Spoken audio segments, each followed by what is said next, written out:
Now, I just have happened to bump into Kathy Lane, another former guest of the podcast, who is not representing today, but has been very involved with the Melbourne Food Wine Festival both this year and in previous years. Thank you very much, Kathy, for being willing to chat again.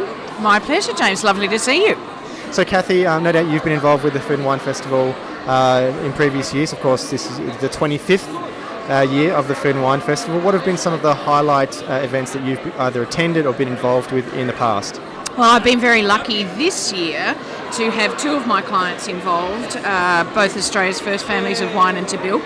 So Tabilk sponsored the longest lunch down Lygon Street, which was pretty phenomenal. I did see some of your social media postings. It looked fantastic. It was amazing, and the sun came out at just the right time, so that was pretty phenomenal.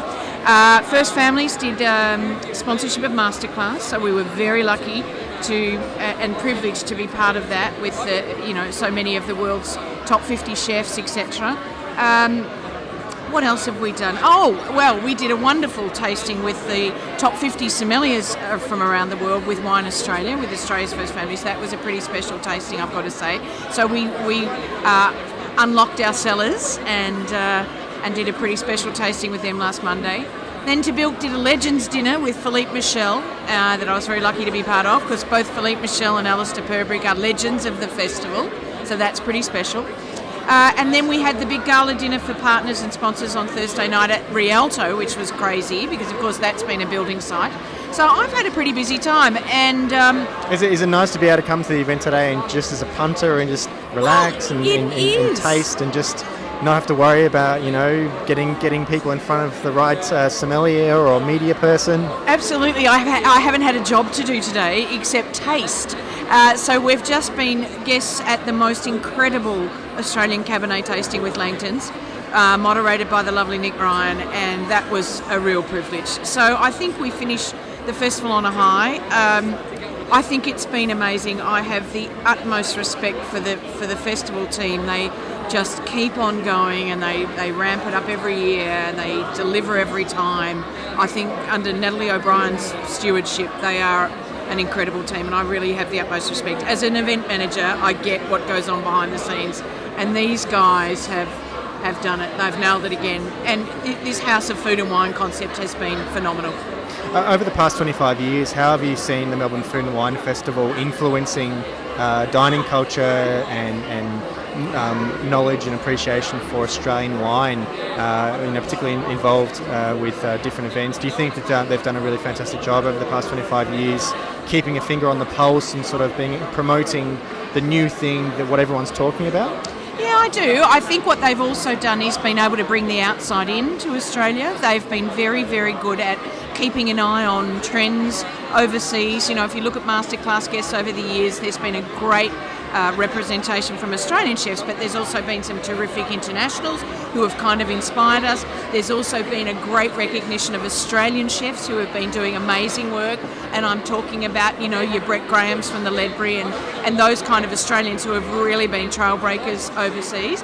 I think just bringing a focus 25 years ago on food and wine is a pretty phenomenal vision, and I think that Peter Clemenger originally and his team, it's grown from a tiny baby little thing into this massive, highly recognised international event, and evidenced by the world's 50 best coming here this year. And I know there's been some commentary around that, but who cares? This is an international city, and they've nailed it. They've done it, and I think they've dragged Melburnians and Australians along for the ride. As someone who is involved in different industries and as far as public relations, how do you feel that something like the Melbourne Food and Wine Festival and all the different events and media promotion that are arranged with that, how do you think it compares to other industries? Look, I think that really food and wine is sexy, Del. People want to know about food and wine. Not only do we need food for sustenance, but we need wine for sanity. So, it's a pretty... Another thing is to start with S. Yeah, well, yeah. And, we're talking about two pretty sexy products. I mean, we do, as a business, we do the PR for Fed Square, and to have seen that become part of Melbourne's culture and be the centre of so many fabulous events, the whole stargazing thing they did last week was amazing.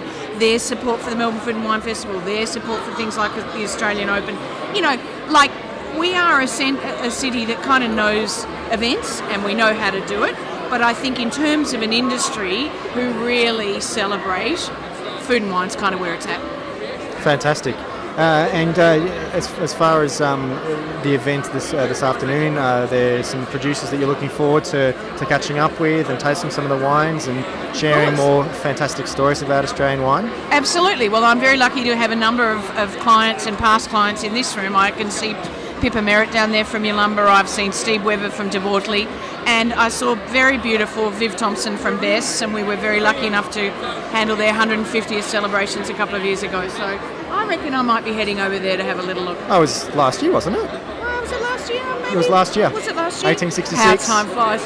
Because it was just over a year ago that she helped facilitate me heading up to Great Western to sit down with Viv to start the year celebrating the 150th That's of right. Best. Well, you're right. God, I don't even know what day it is, James. Is it the end of the festival? I'm the one who's just had a baby.